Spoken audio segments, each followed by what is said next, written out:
Oops! Akala mo bagong model ng Fortuner? Hindi, dahil naka 2019 model pa rin yan.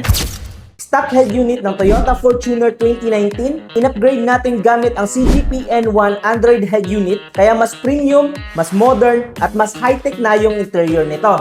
Bukod sa mas malaking display, compare sa stock, meron na rin itong free reverse camera at free dashcam, kaya sulit na sulit talaga yung upgrade mo. Google certified na rin ito kaya updatable lahat ng application mo. At dahil naka-Android system na ito, kaya may Google Play Store. Pwede ka na mag-download ng Waze, Netflix, Spotify at kahit anong application na maisip mo.